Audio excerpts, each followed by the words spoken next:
Welcome to Daily Pulse, where we keep your finger on the pulse of the latest breaking news and the news they're keeping from you. Brought to you by the Vigilant Fox and Zeee Media.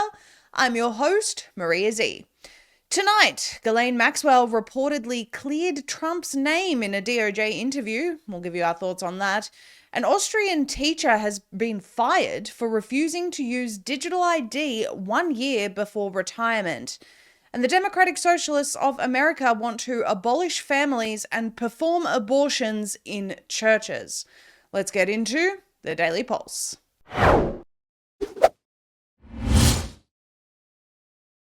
Ghislaine Maxwell, who is appealing her sex trafficking charges and also reportedly seeking a pardon, and has been quietly moved to a very cushy minimum security facility in Texas, by the way, has now apparently cleared President Trump's name in her recent DOJ interview. Many are concerned that her motives are questionable for this clearing, given that the person who has the power to pardon her is President Trump.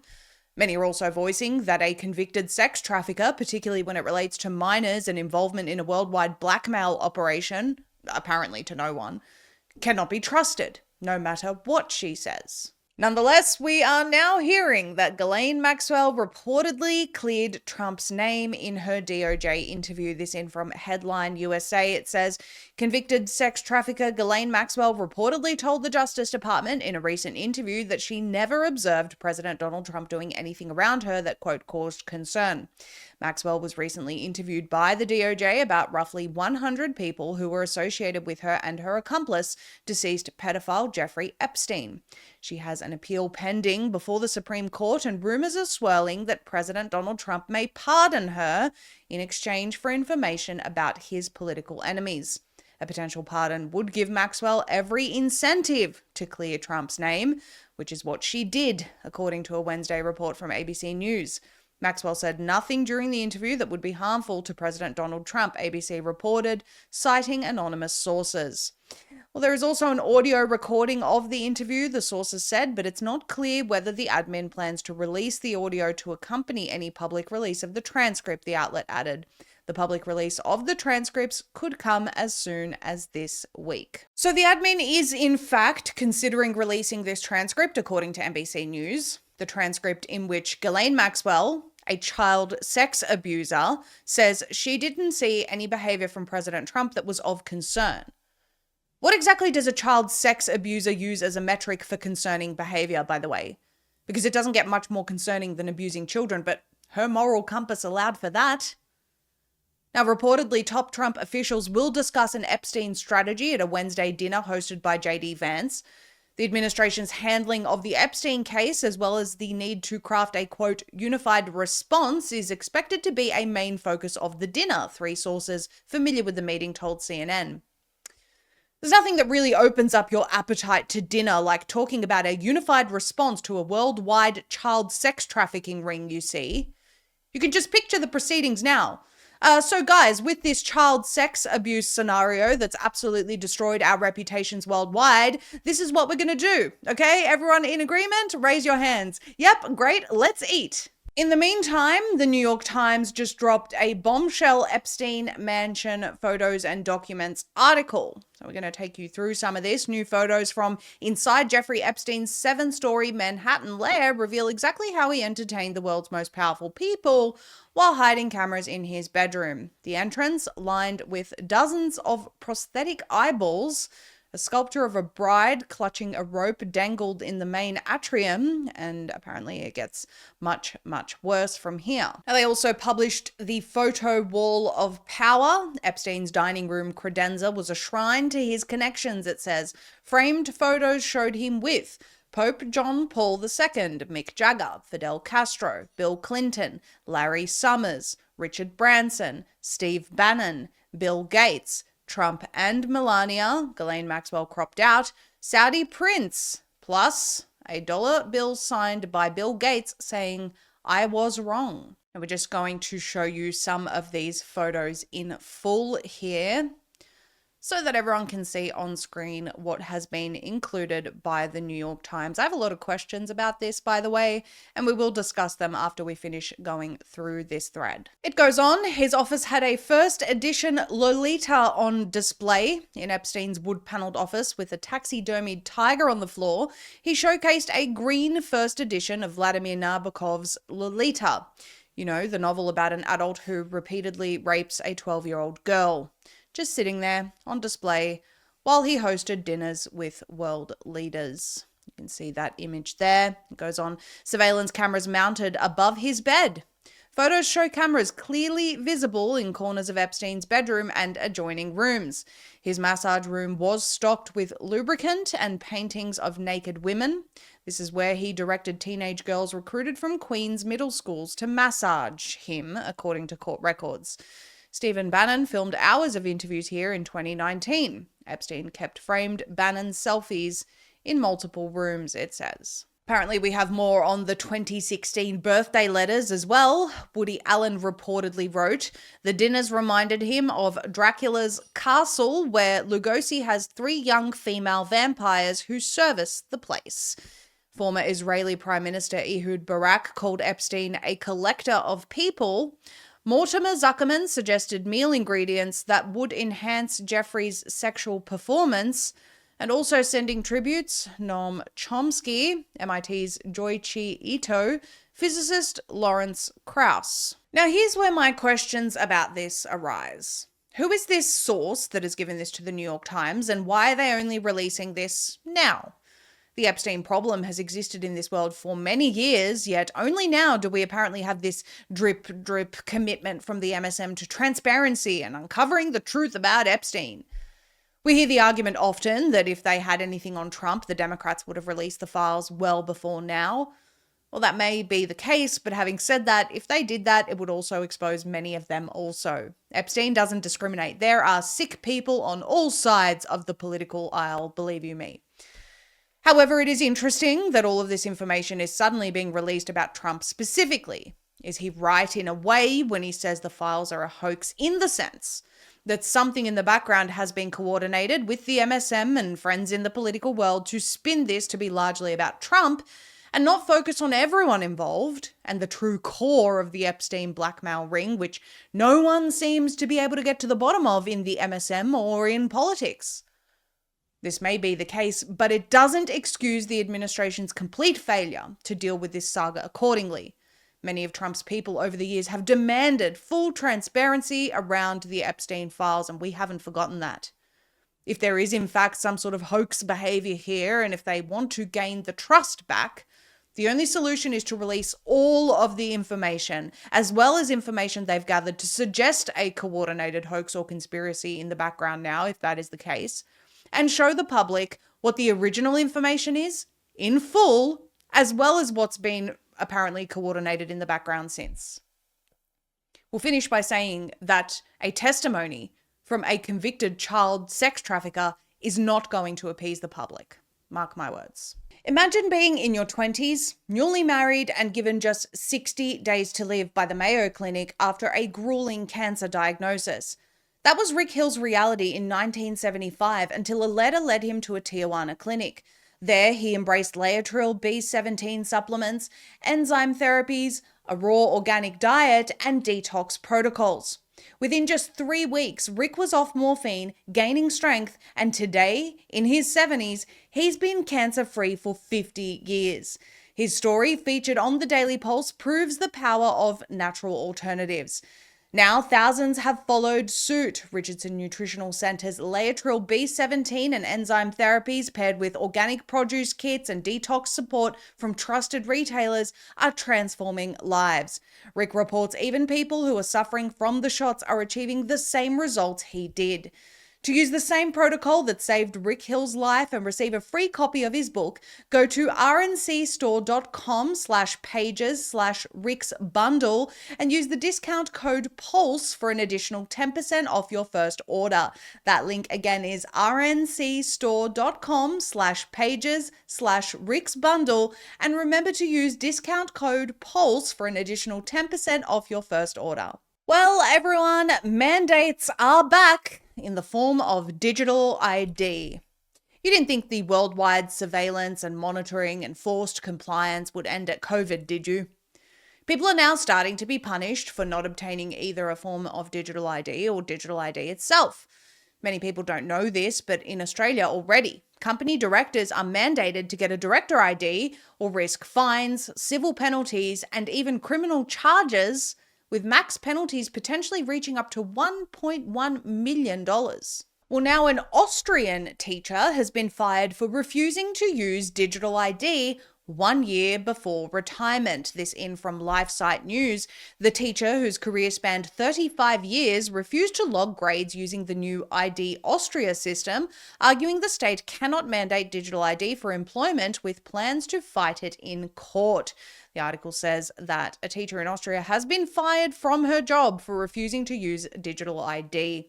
Elizabeth T. was fired by the public school she taught at in Vienna 1 year before her retirement after the Vienna Board of Education introduced a mandate to use the digital ID Austria system in March. All teachers are required to enter student data, grades, and travel expenses into the new digital system, introduced in spring this year. Until March, it was still possible to log into the system using a username and password. However, the Ministry of Education considered this method to be a safety risk and mandated multi-factor authentication using the ID Austria digital verification system. The system holds an individual's personal data, including name, date of birth, citizenship, phone number, official residence, and log of activities from the past 6 months. The move sparked a protest among teachers who did not want to use the digital ID. Until now, it was enough for teachers to show up for work and teach with the resources available. Now, suddenly, you need a private ID, said an open letter signed by T and 8 other teachers. They argued that ID Austria is voluntary and that an employer cannot force its staff to use it. ID Austria is not the only option. Many banks also use their own two-factor authentication systems. Why can't the Ministry of Education do the same, the teachers wrote. The Ministry of Education argued that T, whose career spanned 35 years, was dismissed because she refused to enter students' grades into the new system, which violated her duty as a teacher. The ministry then claimed that ID Austria provides, quote, maximum data security, data protection, and digital sovereignty. It argued that the vast majority of the population has far greater trust in official systems compared to private providers such as Microsoft or Google. Elizabeth T announced that she will take legal action against her dismissal, meaning that a Labor court may soon decide if employers can force their staff to use the state-owned digital ID system. Now, we can almost guarantee what the outcome of that legal action and court proceeding will be, and the example will be made of this woman and anyone else who refuses to toe the digital ID line.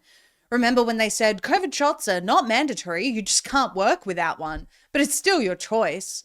That's what they're arguing here. Yes, the government's digital ID system is voluntary for individuals, but as part of your work duties, you need to use our system. If you refuse to use our system, you're in breach of your employment contract. Even in the US, with the new Real ID system, you need a Real ID to travel or to access certain government systems and services. Right now, you can still travel without one, albeit they've made it very difficult. But eventually, the airport systems will not recognize anything but a Real ID. It's not compulsory. It's your choice if you want to comply. You just can't participate in society if you don't. They will muscle this through the private sector initially in order to get your compliance. The private sector can do whatever it wants. It's private. You want to use our private service, you must comply. As far as the government goes, they bring these systems upon us and tell us that they're voluntary, and then before you know it, it's now part of our internal system. And if you don't use it, you're not in compliance with your employment contract. And to make matters worse, with the incorporation of AI, there will be no human to plead your case to. Eventually, it'll be the simple case of, computer says no. Now, granted, we're maybe a little while away from that, but the point is that this is the future they have planned for us in every single country, and they roll it out in small stages so that we only notice in small stages until it's too late. Until teachers are being fired and company directors are being threatened with jail time for not doing it. So how far away from it are we actually? The extreme scenario looks like you not being able to have a bank account without one. Think that's not possible? Well, Banks already across every single country were mandated some time ago to adhere to know your customer principles. This is supposed to help protect against fraud and keep everyone safe, but it's been weaponized against dissidents for some time now. The World Bank is already in the process of ensuring their next worldwide agenda is fulfilled with ID 4D. They say the initiative includes digital identity for online transactions, which they say will enable people, businesses, and governments to do trusted transactions online using officially recognized digital IDs. They say it's going to improve service delivery by leveraging secure identity verification and authentication to enhance the efficiency, accessibility, and security of services. Gosh, they love those buzzwords. And here's the key: universally accessible foundational ID systems.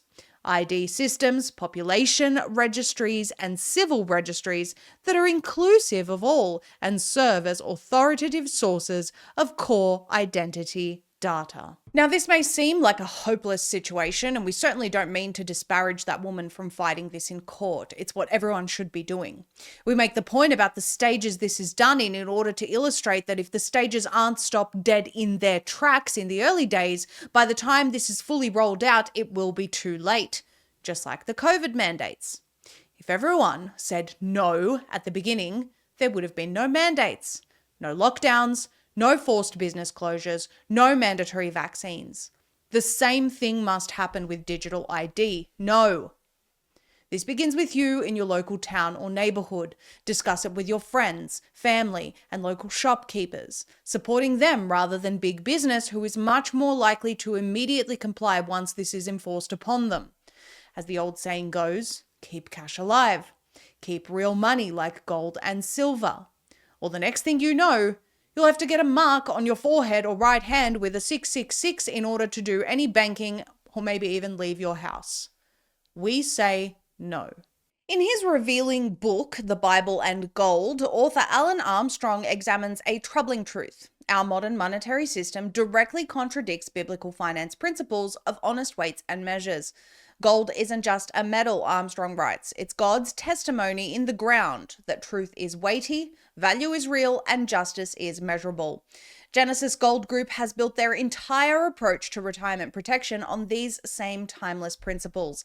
While central banks print trillions from nothing, gold remains what God declared it to be in Genesis. Good.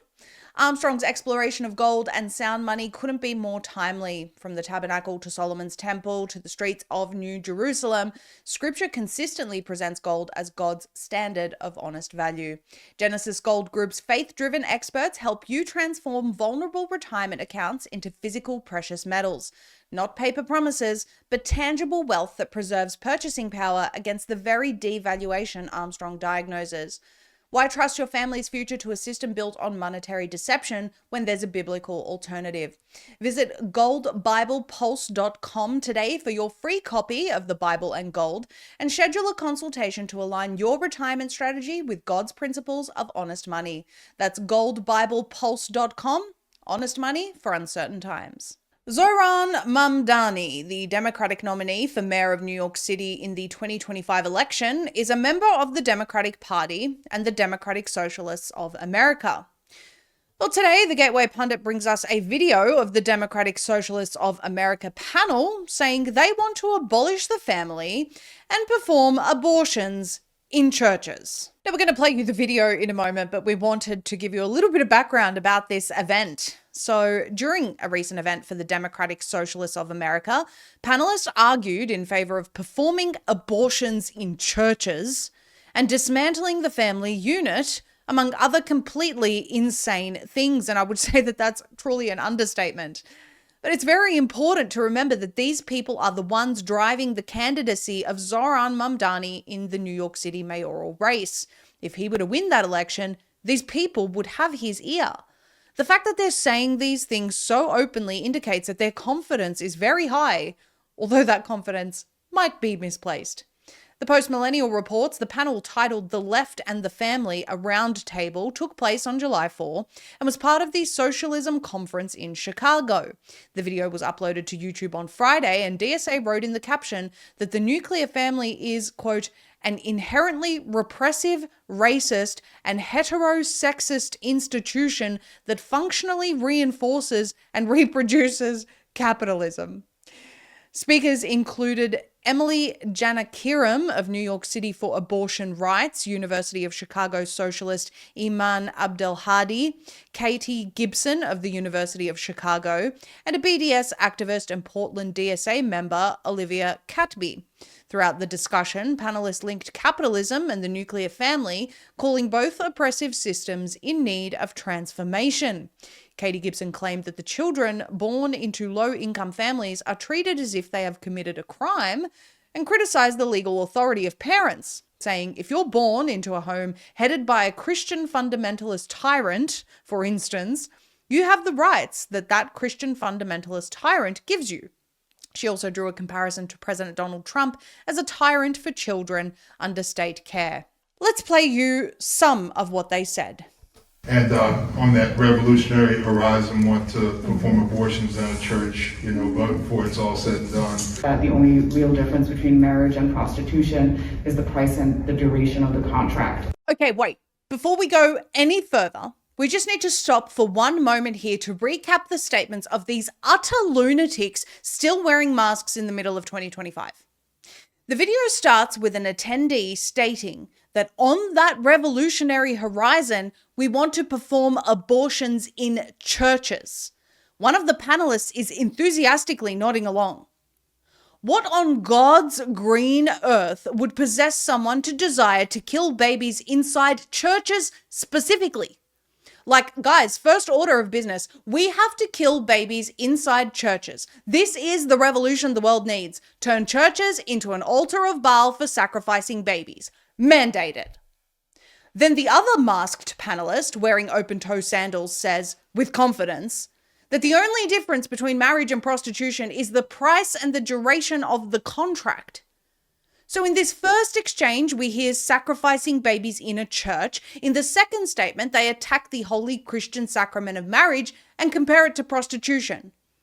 I think we can notice a common theme here. Let's continue with this madness. We can fight for family abolition, we can imagine family abolition because we have seen Black women do it, because we have seen these indigenous communities do it. But to me it is the institution of marriage can only exist alongside the criminalization of sex workers.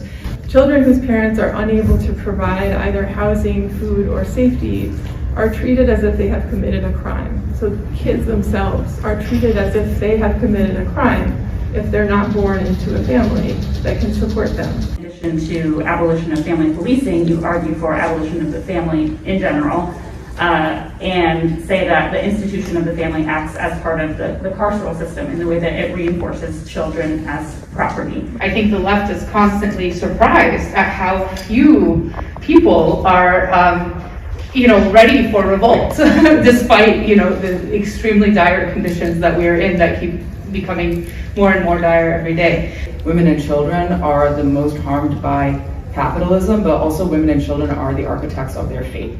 So when we talk about family abolition, that's what we're talking about. We're talking about the abolition of that economic unit. For me, that liberatory horizon is to say it is a horizon in which kinship and care are, in which all of our material needs are taken care of by the collective. Sex work, the criminalization of sex work is like the dark underbelly of the sanctified, reified, and legally enforced institution of exchanging your bodily autonomy and your sexuality for economic security. I don't think one can exist without the other. So as nonsensical as those statements are, and you're probably watching them with the same sentiment as I am, which is, what is wrong with you people? Like, actually take the masks off, breathe some fresh air, and get some help immediately. One of them says, we can imagine family abolition because we've seen Black women do it. Yeah, how's that working out? In addition to abolition of family policing, whatever that is, they're arguing for abolition of the family in general, and apparently it reinforces the notion that children are the property of the family. Yeah, they are. Until they are of age. We know you'd love to make them the property of the state, as many Democrat states are trying to do, but they are absolutely the parents' responsibility and property until they are of legal age. But they have the solution, guys. We need to decriminalize prostitution in order to abolish this capitalistic stronghold on the nuclear family, which has since the dawn of man been the most sacred and successful model of healthy, balanced individuals in society. The extremely dire conditions that we're in, as one of them says, are that there are still real people out there in this world that look and think and talk like these people. They want your children dead or alive. In California recently, they introduced Bill AB 495, which allows an individual to, by way of a simple affidavit, claim guardianship of your child. It expands the caregiver's authorization affidavit to include non-relative extended family members, a category so loosely defined it could include almost anyone. A neighbor, a teacher, a mentor, or a casual acquaintance. Once this form is signed, that adult is legally empowered to enroll a child in school and even make medical decisions for them. This is all without any court oversight, background check, or verification with the child's parent or legal guardian.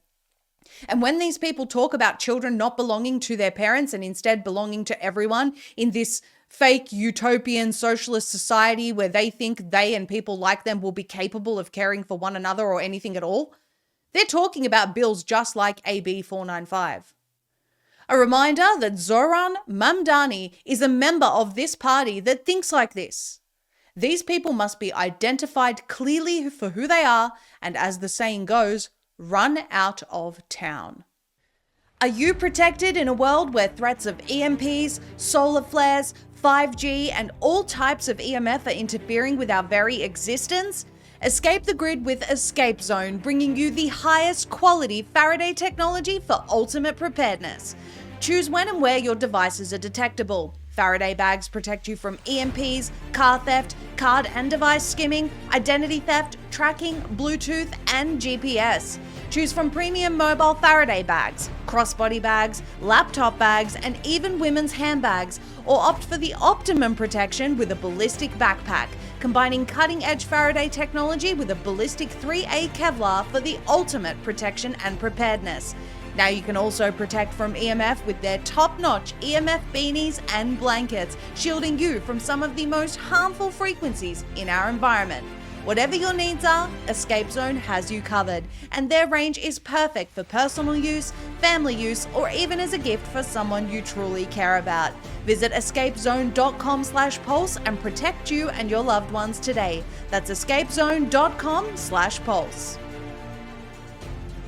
Thank you all for tuning in tonight. We are very grateful to all of our viewers and supporters of this show. We air every single weeknight at 7 p.m. Eastern, and we plan on continuing to bring you the latest breaking news and the news they're keeping from you. We're backed by you, the viewer. That way we can always tell you the truth, no holds barred. The way to support us to stay truly independent is by shopping directly with our sponsors who make this show possible. Their links are in the description below. Make sure to follow Vigilant Fox on X at Vigilant Fox, as well as Substack to stay up to date with the latest breaking news. Follow Zeee Media on Rumble, where we also air this show each weekday and post our other deep dives. Follow at ZEE_media on X, and as always, all of our content is also on zeemedia.com. Join us every weeknight at 7 p.m. Eastern. Tell everyone about it, and as always, keep your finger on the pulse with the Daily Pulse. Good night.